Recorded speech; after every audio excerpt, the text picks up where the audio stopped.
အားလုံးပဲမင်္ဂလာပါအခုမှဒီ channel ကိုတက်ရောက်လာတာဆိုရင်တော့ကျွန်မကနှီးနှီးယူဖြစ်ပါတယ်ဒီ channel ကနေပြီးတော့ဂျပန်နိုင်ငံမှာလှုပ်လှုပ်ချင်သူတွေဂျပန်စာလေးလာနေသူတွေအတွက်ဘူးတတရဆရာအကြောင်းအရာတွေကိုထုတ်လွှင့်ပေးနေတာဖြစ်ပါတယ်အခုဒီဗီဒီယိုရိုက်ကူးနေတာကတော့2026ဇန်နဝါရီ4ရက်နေ့ဖြစ်ပါတယ်ဒီနှစ်ရဲ့နှစ်တက်ကစပြီးတော့အားလုံးပဲစိတ်ဤချမ်းသာခြင်းကိုယ်ဤကျန်းမာခြင်းနဲ့ပြည့်စုံကြပါစေလို့ဆုမွန်ကောင်းတောင်းလိုက်ပါတယ်ဂျပန်နိုင်ငံမှာအခုလိုမျိုးနှစ်တစ်ရောက်တဲ့အခါမှာနှုတ်ဆက်တဲ့ဂျပန်နှုတ်ဆက်နည်းရှိပါတယ်အကေမတ်တဲ့အိုမေတေတိုကိုဇိုင်မတ်ဆိုပြီးတော့တယောက်နဲ့တယောက်ပေါ့နော်ဒီနှစ်တစ်ကူပြောင်းတဲ့အခါကာလမှာနှုတ်ဆက်လေးရှိပါတယ်အင်္ဂလိပ်လိုဆိုရင်တော့ Happy New Year ပေါ့နော်ဂျပန်လိုဆိုရင်တော့အကေမတ်တဲ့အိုမေတေတိုကိုဇိုင်မတ်ဆိုပြီးတော့နှုတ်ဆက်လေးရှိတယ်အဲ့ဒီနောက်မှာဆက်ပြီးတော့ပြောလို့ရှိတာကကြတော့今年もよろしくお願いしますဆိုပြီးတော့ပြောလို့ရှိပါတယ်အခုကျမပြောတဲ့ဒီဂျပန်လိုနှုတ်ဆက်နည်းကဇန်နဝါရီလရဲ့လလယ်လောက်အထိပေါ့နော်15ရက်နေ့လောက်အထိနှုတ်ဆက်လို့ရပါတယ်အဲ့ဒါကိုကြော်သွားပြီဆိုရင်တော့တိတ်ပြီးတော့ဒီလိုမျိုးအကေမတ်တဲ့အိုမေတေတိုကိုဆိုင်မတ်လို့နှုတ်ဆက်လေးမရှိပါဘူးเนาะဒီနေ့ပြပြချင်တဲ့အကြောင်းအရာကတော့ဒီကျမတို့တွေ N5 မှာသင်ခဲ့တဲ့ E adjective တွေကဒီယောဤလို့လည်းအတန်ထွက်တယ် E လို့လည်းအတန်ထွက်တယ်ပေါ့နော်နောက်တစ်ခုကဝါရုဤယောဤဆိုတာကကောင်းတော်ဝါရုဤကကြတော့သိုးတော်လို့ဘာသာပြန်လို့ရတယ်ပေါ့နော်ယောဤရဲ့ဆန့်ကျင်ဘက်ဆိုတော့လေဆိုတော့ဒီစကားလုံးနှစ်ခုပေါ့နော် N5 မှာစပြီးတော့ဂျပန်စကားစပြီးတော့လေ့လာတဲ့ E adjective တွေလေ့လာတဲ့ N5 level မှာသင်ရတဲ့စကားဖြစ်တဲ့ကြောင့်မလို့တော်တော်များများကသိလိမ့်မယ်လို့ထင်ပါတယ်ဆိုတော့ဒီနေ့မှာဒီယောဤပေါ့နော် E ရဲ့ဝါရုဤရဲ့ဒီကျမတို့ N5 level မှာလေ့လာခဲ့တဲ့အဓိပ္ပာယ်မှုတော်ပဲနေဒီ level မြင့်သွားတဲ့အခါပေါ့နော် N4 တို့ N3 တို့မှာသုံးနေရှိတယ်အခြားအဓိပ္ပာယ်တွေကိုဒီနေ့တစုတစည်းတယ်ပေါ့နော်ဒီမှာမိတ်ဆက်သွားခြင်းပါတယ်ဒီမှာကျမတခုမှားထားချင်တာက N3 level မလို့ကိုနဲ့မဆိုင်ဘူးဆိုတာမျိုးမဟုတ်ဘဲနဲ့ level ဆိုတာကလေလူတွေကသတ်မှတ်တာဖြစ်ပြီးတော့ဒီဆောင်းပွဲဖြည့်ဖို့အတွက်ပေါ့နော်ဆောင်းပွဲမှာဒီ level ဆိုရင်ဓာတ်ဆိုပြီးတော့သတ်မှတ်ထားတဲ့သတ်မှတ်ချက်တစ်ခုသာဖြစ်ပါတယ်ဒီနေ့လေးလာတဲ့စကားကိုဒီနေ့ပဲချက်ချင်းပေါ့နော်သုံးနိုင်အောင်ကြိုးစားရင် level နဲ့မသက်ဆိုင်မဲနဲ့ကိုယ့်ရဲ့ဂျပန်စကားချက်ချင်းဖြစ်လာပါလိမ့်မယ်နော်ဗီဒီယိုအဆုံးနဲ့ဒီဘယ်လိုသုံးပုံမျိုးတွေပါမလဲဆိုတာကိုတစ်ချက်ကျမနဲ့အတူကြည့်သွားပြီးတော့ဒီနေ့ပဲပေါ့နော်သုံးနိုင်အောင်လို့လေ့ကျင့်သွားကြရအောင်နော်အရင်ဆုံးယောဤကနေစပြီးတော့ပြချင်ပါတယ်သူ့ကိုယောဤလို့လဲဖတ်တယ်နောက်တစ်ခုကကျတော့ E လို့လဲဖတ်ပါတယ်အဓိပ္ပာယ်ကကောင်းသောဆိုတဲ့ E adjective အုပ်စုထဲမှာပါဝင်ပါတယ်ကောင်းသောဆိုတဲ့အဓိပ္ပာယ်ဖြစ်တယ်စကားပြောတဲ့အခါမှာတော့လေအတန်ထွက်အနေနဲ့ E လို့ပြီးတော့ပြောတာများပါတယ်အဓိပ္ပာယ်ကတော့တူတူပါပဲကောင်းသောဆိုတဲ့အဓိပ္ပာယ်ဖြစ်ပါတယ်ဆိုရင်သူ့ကိုဘယ်လိုမျိုးသုံးလဲဆိုတာကိုကြည့်ရအောင်ပါယောဤဆိုတာ E adjective ဖြစ်တဲ့အတွက်ကြောင့်မလို့ E adjective ရဲ့နောက်မှာ noun ပေါ့နော်noun တစ်ခုခုကိုထည့်ပြီးတော့သုံးခြင်းအပြင်ကောင်းသောဘာဖြစ်တယ်ဆိုတဲ့ပုံစံမျိုးနဲ့သုံးဖို့သုံးနည်းကကျမတို့ N5 level မှာလေ့လာခဲ့ပါတယ်ဥပမာthank you ဆိုတာကယတိဥဒုပေါ့နော်ယတိဥဒုဆိုတာက noun ဖြစ်တဲ့အတွက်ကြောင့်မလို့သူ့ရဲ့အရှင်းမှာ E adjective ဖြစ်တဲ့ယောဤE ကိုခိုင်ပြီးသုံးလိုက်ရင် E thank you ဆိုရင်ယတိဥဒုကောင်းတယ်ကောင်းသောယတိဥဒုဆိုတဲ့အဓိပ္ပာယ်ပေါ့နော်ယတိဥဒုကောင်းတယ်ဆိုတဲ့အဓိပ္ပာယ်ဖြစ်ပါတယ်အဲ့ဒီလိုပဲ ERG ယောဤ RG ပေါ့နော်အဲ့လိုမျိုးပြောရင်လည်းပဲအရသာကောင်းတယ်ဆိုတဲ့အဓိပ္ပာယ်ဖြစ်ပါတယ်နော်ဒီမှာကယောဤ RG ဆိုတာကကြတော့ဒီသူ့ရဲ့အရသာကိုကကောင်းမွန်နေတယ်ဆိုတဲ့အဓိပ္ပာယ်မျိုးဖြစ်ပါတယ်နော်ပြောရမယ်ဆိုရင်တော့ဒီ quality ကောင်းတာတော့အရေးအသွေးကောင်းတာတော့အချိန်ကြီးကောင်းတာတော့စတဲ့လေဒီကောင်းသောဆိုတဲ့အနေအထားတွေအကုန်လုံးမှာယောဤကိုသုံးလို့ရပါတယ်ဆိုရင်အခုကျမဒီတိပြောခဲ့တဲ့အရှိကဒီ adjective ပေါ့နော်ယောဤဆိုတဲ့ adjective ကိုထားပြီးတော့နောက်ကနေပြီးနောက်တစ်ခုနဲ့တွဲသုံးနေဆိုတာကတော့ N5 ပေါ့နော် N5 အစပိုင်းမှာသင်ခဲ့ရမယ်လို့ထင်ပါတယ်ထပ်ပြီးတော့ဒီယောဤဆိုတဲ့အသုံး E ဆိုတဲ့အသုံးကိုမိတ်ဆက်ပေးချင်တာကကြတော့အဆင်ပြေတဲ့အခြေအနေတစ်ခုကိုပြောချင်တဲ့အခါမှာလည်းပဲဒီယောဤကိုသုံးလို့ရှိပါတယ်ဥပမာအပြင်ပြောရရင်これでいいပေါ့နော်これでいいဆိုပြီးတော့ပြောလို့ရှိပါတယ်ဂျပန်စကားမှာこれでいいဒါနဲ့ပဲရတယ်ဆိုတဲ့ပုံစံမျိုးပေါ့နော်これでいいပေါ့နော်これで良いလို့လည်းပြောလို့ရှိပါတယ်เนาะဒါဆိုရင်ရတယ်ဒါဆိုရင်အဆင်ပြေတယ်ဆိုတဲ့အဓိပ္ပာယ်မျိုးဖြစ်ပါတယ်ဒီမိကုန်းပုံစံပေါ့နော်သူ့ကိုမေးချင်တယ်ဆိုရင်လည်းこれでいいですかこれでいいですかဆိုပြီးတော့မေးလို့ရပါတယ်เนาะအဲ့ဒီဥစ္စာကိုပြန်ပြီးတော့တုံ့ပြန်တဲ့အဖြေကခုနကပြောလို့ပဲこれでいいですဆိုတဲ့ပုံစံမျိုးနဲ့ဒါနဲ့ပဲအဆင်ပြေတယ်ဒါနဲ့ပဲရတယ်ဆိုတဲ့ဒီမှာကျတော့ကောင်းတာမဟုတ်တော့ကျမတို့မြန်မာစကားနဲ့ပြောမယ်ဆိုရင်တော့ရတယ်ဆိုတဲ့အဓိပ္ပာယ်မျိုးနဲ့သုံးထားတာဖြစ်ပါတယ်နောက်အဲ့လိုမျိုးပဲဒီကောင်းတယ်ဆိုတဲ့အချိန်တစ်ခုကိုအကြံပေးခြင်းတဲ့အခါမျိုးမှာသုံးရရှိတဲ့စကားလုံးကကြတော့早めに予約するのがいい早めに予約するのがいいです。ဒါမှမဟုတ်လည်းပဲ早めに予約するのが良いです。စသဖြင့်သုံးပါလေဝါကြတွေရဲ့နောက်မှာလေဒီ desk ကိုထည့်ပြီးတော့သုံးခြင်းအပြင်ပို့ပြီးတော့ယဉ်ကျေးတဲ့အသုံးလုံးဖြစ်ပြီးတော့ desk ကိုဖြုတ်ပြီးတော့သုံးတဲ့အခါကျရင်တငယ်ချင်းသုံးတဲ့ဒီ plain form လို့ခေါ်တယ်ပေါ့နော်ဂျပန်စကားမှာတငယ်ချင်းတော့လည်းကောင်းမိသားစုချင်းတော့လည်းကောင်းရင်းနှီးသူချင်းတော့လည်းကောင်းသုံးတဲ့သုံးပုံသုံးနည်းဖြစ်ပါတယ်ဆိုတော့ဒီမှာကို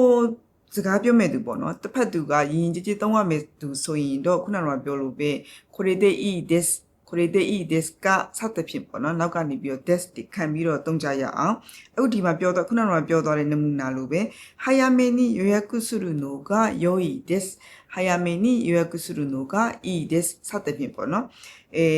စောပေါ့နော်စော booking လုပ်ထားတာကောင်းပါလိမ့်မယ်ဆိုပြီးတော့စသဖြင့်အကြံပေးတဲ့ပုံစံမျိုးပေါ့နော်တခုဒါလုပ်ထားကောင်းတယ်ဆိုတဲ့ပုံစံမျိုးနဲ့ပြောတဲ့အခါမှာလည်းပဲဒီ いいです良いですကိုအသုံးနေရှိပါတယ်နောက်တစ်ခုကကြတော့ခွင့်တောင်းတဲ့ဝါကြပေါ့နော်ဘာလှုပ်လို့ရလားဆိုပြီးခွင့်တောင်းတဲ့ဝါကြတွေမှာလည်းပဲဒီယောဤ desk နဲ့သုံးပါတယ်ဆိုတော့ဒီ grammar ပုံစံလူပုံစံမျိုးပေါ့နော်အခုဒီမှာသုံးမဲ့ပုံစံကကြတော့ grammar ပုံစံလိုမျိုးဖြစ်တဲ့ကြောင့်မလို့အခုမှစပြီးကြားဖို့တဲ့သူကအရန်အသုံးများတဲ့ဒီ phrase ဖြစ်တဲ့ကြောင့်မလို့ဒီနေ့ပဲပေါ့နော်သုံးနိုင်အောင်လို့သုံးကြည့်ပါဘယ်လိုပုံစံမျိုးနဲ့သုံးလဲဆိုရင်してもいいですかしてもいいですかတခုခုပေါ့နော်လုပ်လို့ရလားဆိုပြီးတော့ခွင့်တောင်းခြင်းမျိုးဖြစ်ပါတယ်ဥပမာဝါကြအနေနဲ့သုံးမယ်ဆိုရင်今日は早く帰ってもいいですか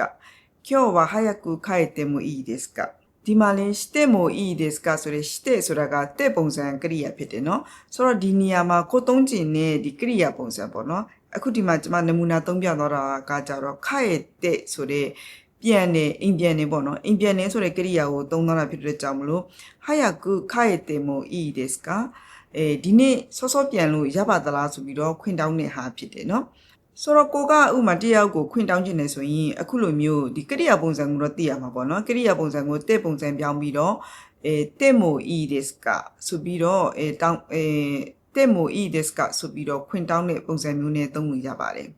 အခုဒါကခွင့်တောင်းတဲ့ပုံစံကိုပြောလိုက်တာဖြစ်ပါတယ်အဲ့ဒီလိုမျိုးကိုတယောက်ကခွင့်တောင်းလာခဲ့လို့ကိုကရပါတယ်လို့ပြန်ပြီးတော့ပြောခြင်းနေဆိုရင်いいですよဆိုပြီးတော့ပြန်ပြီးတော့ပြောလို့ရတယ်ဒါကတော့ရပါတယ်လို့ပြောတဲ့အဓိပ္ပာယ်ဖြစ်ပါတယ်နောက်တစ်ခုကကြတော့ဒီအကြံပြုပြောကြားတဲ့အခါတွေမှာလည်းပဲသုံးပါတယ်တခုခုပေါ့နော်何々するのが良いです何々するのが良いです何々した方が良いですဆိုပြီးတော့သုံးနေရှိပါတယ်အခုဒီက grammar ပုံစံနဲ့မှာするလို့したဆိုပြီးတော့するနောက်ပြီးတော့したဆိုပြီးတော့သုံးထားတော်လေးပဲဒီမှာကするရောしたကိုကပြုလုပ်တယ်ဆိုတဲ့ကရိယာဖြစ်တယ်เนาะဆိုတော့ဒီမှာကကိုသုံးကျင်တဲ့ကရိယာကိုဒီနေရာမှာအစားထိုးပြီးတော့သုံးလို့ရပါတယ်ဥပမာဥပမာစာကြောင်းလေးကြည့်မယ်ဆိုရင်健康に気をつけるのが良いと思います健康に気をつけるのが良いと思いますကျမရဲ့ view site တာကောင်းမယ်လို့ထင်ပါတယ်ဆိုပြီးတော့ပြောတာဖြစ်တယ်เนาะဒီမှာကするの気をつけるဆိုတာကဂယုစိုက်တာကိုပြောတယ်ဒီဥစ္စာကကရိယာပေါ့နော်ဆိုတော့ကရိယာနောက်မှာ気をつけるのが良いと思いますဂယုစိုက်တာကောင်းတယ်と思いますကကြတော့ထင်ပါတယ်ပေါ့လေလူမျိုးသုံးထားတာဖြစ်တဲ့ကြောင့်မလို့ဂယုစိုက်တာကောင်းမယ်လို့ထင်ပါတယ်ဆိုပြီးတယောက်ကိုပေါ့နော်အကြံပြုပြောကြားခြင်းတဲ့အခါမျိုးတွေမှာလည်းသုံးနေရှိပါတယ်ယောဤနဲ့တွဲပြီးတော့အသုံးများလေးရှိတဲ့စကားလုံးကကြတော့ယောရီယောဤဆိုပြီးတော့အသုံးများလေးရှိပါတယ်အဓိပ္ပာယ်ကတော့ပိုမိုကောင်းလွန်နေပေါ့နော်ကောင်းလွန်တာထက်ကိုပိုပြီးတော့ကောင်းလွန်တဲ့ဆိုတဲ့ပုံစံမျိုးနဲ့သုံးတာဖြစ်ပါတယ်ဥပမာဝါကြအနေနဲ့ကြည့်မယ်ဆိုရင်ယောရီယောဤမိရာဤကိုခိစုကုယောရီယောဤမိရာဤကိုခိစုကုပိုမိုကောင်းမွန်တဲ့အနာဂတ်ကိုတိဆောက်ကြရအောင်တိဆောက်မယ်ဆိုတဲ့ဝါကြဖြစ်ပါတယ်အဲ့လိုပဲယောရီယောဤ service ယောရီယောဤ service ဆိုတာကကြတော့ပိုမိုကောင်းမွန်တဲ့ပုံမကောင်းမွန်တဲ့ဝန်ဆောင်မှုဆိုတဲ့အဓိပ္ပာယ်ဖြစ်ပါတယ်။ဒီယိုရီယိုဤဆိုတာလေများသောအားဖြင့်ဘယ်မှာတွေ့ရလဲဆိုရင်ဒီကြော်ညာတို့ TV သတင်းတွေတို့အဲ့ဒီတွေမှာအသုံးများတဲ့စကားလုံးဖြစ်ပါတယ်။ယိုရီယိုဤအခုတက်ပို့ပြီးတော့ကောင်းမွန်တယ်ဆိုတဲ့ပုံစံမျိုးနဲ့သုံးတာဖြစ်ပါတယ်။ဆိုရင်အခုယောဤပေါ့နော်ယောဤရဲ့သုံးပုံသုံးနည်းတိပိသားလဲပါကောင်းပါလိမ့်မယ်မတိတာလဲပါကောင်းပါလိမ့်မယ်တိပိသားဖြစ်တော့လည်းပဲတစ်ခါလေကြာရင်ကျွန်းချင်းမသုံးနိုင်သေးတဲ့ဟာမျိုးလဲရှိကောင်းရှိတတ်တဲ့အတွက်ကြောင့်မလို့ဒီနေ့သိတဲ့ဟာကိုဒီနေ့ပဲသုံးနိုင်အောင်လို့လေ့ကျင့်ကြည့်ကြပါနော်ဆက်ပြီးတော့သူနဲ့ဆန့်ကျင်ဘက်ဆိုးတော့လို့ခေါ်မလားမကောင်းတော့လို့ခေါ်မလားဝါရုဤဆိုတဲ့ဒီစကားလုံးပေါ့နော်ဤ adjective စကားလုံးဖြစ်ပါတယ် သူ့ရဲ့သုံးပုံသုံးနည်းတွေကိုလည်းပဲဆက်ပြီးတော့ကြည့်သွားကြရအောင်ပါဝါရုကြီးကကြတော့ခုနကပြောခဲ့လို့ပဲမကောင်းဘူးဆိုတာဖြစ်တဲ့ကြောင့်မလို့အရေးအသွေးပေါ့နော်အရေးအသွေးမကောင်းတဲ့နေရာတွေမှာတော်တော်များများသုံးနေရှိပါတယ် N5 မှာတုန်းကလေးလာခဲ့တယ်လို့ပဲဒီအရှိမပေါ့နော် E adjective ဝါရု E ကိုထားပြီးတော့သူ့ရဲ့နောက်မှာ noun နဲ့ပေါ့နော်တွဲပြီးတော့သုံးတဲ့ပုံစံမျိုးလည်းပဲရှိပါတယ်ဝါရု E ဘာပေါ့နော်ဥပမာအသုံးမြတ်ဆိုဝါရု E ဟီတိုပေါ့နော်မကောင်းတဲ့သူပေါ့နော်အဲ့လိုမျိုးလေးသုံးလို့ကြပါတယ်အဲ့ဒါအပြင်စာကြောင်းရဲ့နောက်မှာထားပြီးတော့သုံးမယ်ဆိုရင်တော့ဥပမာဝါကျနဲ့ကြည့်သွားကြရအောင်ပါこのリンゴは傷んでいて味が悪いですこのリンゴは傷んでいて味が悪いですဒီပန်းသီးက傷んでいてဆိုတာဘယ်လိုခေါ်မလဲအနာဖြစ်တာပေါ့နော်ဣတမှုဆိုတာကဒဏ်ရာရတာတော့အနာတရားဖြစ်တာတော့ကိုဣတမှုလို့ခေါ်တယ်ဆိုတော့ဒီမှာဣတန်ဒေတဲ့အနာဒဏ်ရနေလို့ခေါ်မှာအနာရှိတယ်လို့ခေါ်မှာပန်းသီးဆိုတော့အနာရှိတယ်ရပို့ပြီးတော့အဆင်ပြေမယ်တင်တယ်နော်အနာရှိနေတဲ့အတွက်ကြောင့်အာဂျီကဝါရီအရတာတိတ်ပြီးတော့အရတာမကောင်းတော့ဘူးပေါ့နော်အာဂျီကဝါရီတဲ့ဆိုတဲ့ပုံစံမျိုးနဲ့တခုခုကအရေးသွေးတော်၎င်းတခုခုမကောင်းတော့ဘူးဆိုတဲ့ဥစ္စာကိုပြောချင်တဲ့အခါမှာဝါရီနဲ့သုံးလို့ရှိပါတယ်နောက်最近体調が悪いです最近体調が悪いですအရင်နဲ့မတူပဲနဲ့အခုတလုံးနေရထိုင်ရတာတိတ်ပြီးတော့မကောင်းဘူးနေမကောင်းတာကိုပြောတာမဟုတ်ဘူးเนาะချက်ချင်းနေမကောင်းတာကိုပြောတာမဟုတ်ဘဲနဲ့နေရထိုင်ရတာတိတ်မကောင်းဘူးဥပမာခန္ဓာကိုယ်လေးလံတာတော့လကောင်းပေါ့เนาะအဲ့လိုမျိုးအရင်နဲ့မတူပဲနဲ့တခုခုပေါ့เนาะနေရထိုင်ရတာမကောင်းဘူးလို့ပြောချင်ရင်ထိုင်ချောကဝါရီです最近ဆိုတာအခုတလုံးပြောတာဖြစ်တဲ့အကြောင်းလို့最近体調が悪いですအခုတလုံးဒီကျမရဲ့ချင်းနေတိတ်မကောင်းဘူးဆိုတဲ့ပုံစံမျိုးနဲ့ပြောတာဖြစ်ပါတယ်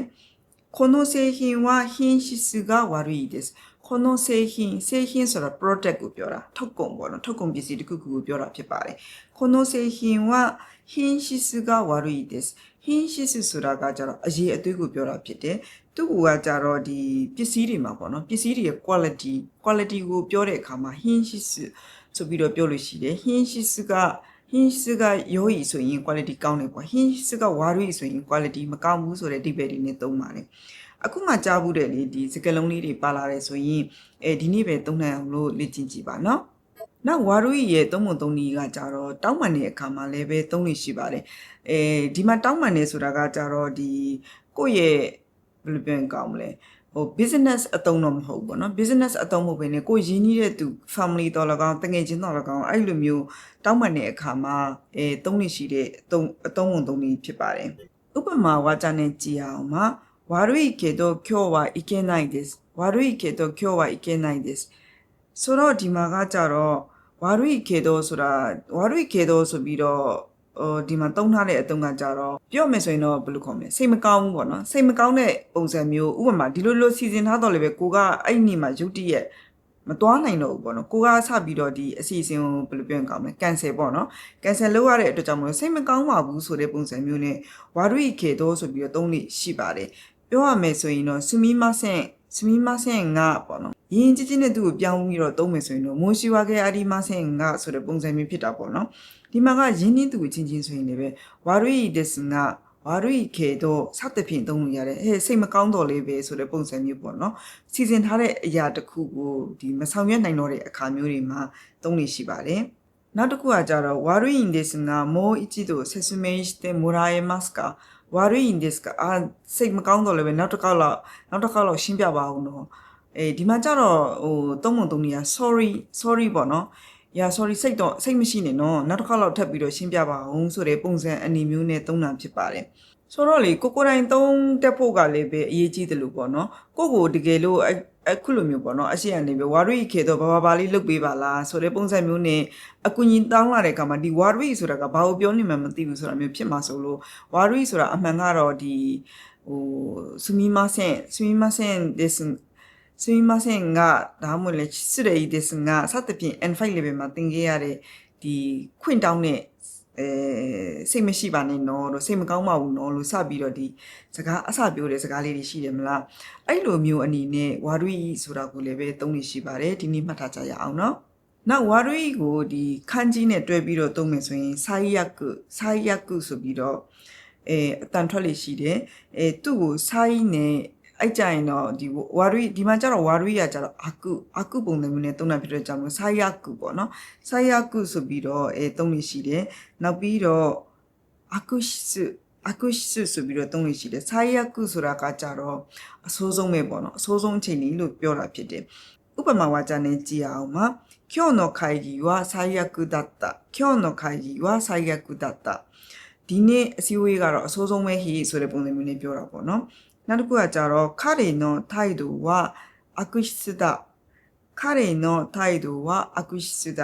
ဒီမှာရင်းချင်းပုံစံနဲ့သုံးမယ်ဆိုရင်彼の態度は悪質ですစသဖြင့်ပေါ့နော်စသဖြင့်သုံးလို့ရပါတယ်ဒီမှာကကြတော့ plain form ပုံစံမျိုးနဲ့သုံးမယ်ဆိုရင်နော်彼の態度は最悪だစသဖြင့်ပေါ့နော်သူ့ရဲ့အပြုတ်မှုကတော့တော်တော်လေးဆိုးရတာပဲနော်ဆိုတဲ့ပုံစံမျိုးနဲ့သုံးတဲ့အဓိပ္ပာယ်ဖြစ်ပါတယ်နော်တိုက်တို့ဆိုတာကအပြုတ်မှုဖြစ်ပါတယ်ဆိုတော့အပြုတ်မှုမကောင်းဘူးပေါ့လေဒီလိုပုံစံမျိုးနဲ့ပြောတဲ့အခါမျိုးတွေမှာအခုလိုမျိုးခန်းကြီးတွဲလုံးတွေကိုသုံးနေရှိပါတယ်ဒီနေ့ပြသွားတဲ့ယောဤရဲ့နောက်တစ်ခုဝါရီပေါ့နော်ဒီ adjective နှလုံးရဲ့သုံးပုံသုံးနည်းကိုနားလည်ကြလားမသိဘူးနော်အတိတ်ကြဘူးတဲ့စကားလုံးတွေကကြတော့ချက်ချင်းကိုယ့်ရဲ့စကားလုံးပေါ့နော်ကိုယ့်ရဲ့ဂျပန်စကားဖြစ်လာအောင်လို့လေ့ကျင့်ပြီးတော့ကိုယ့်ရဲ့အတန်းဖို့တငယ်ချင်းနဲ့တော့၎င်းဂျပန်တငယ်ချင်းနဲ့တော့၎င်းပြောပြအောင်လို့ကိုယ့်ပါဇက်ကနေပြီးတော့အသုံးပြုကြည့်ပါနော်ဒါမှကိုယ့်ရဲ့ဂျပန်စကားဖြစ်လာမှာဖြစ်ပါတယ်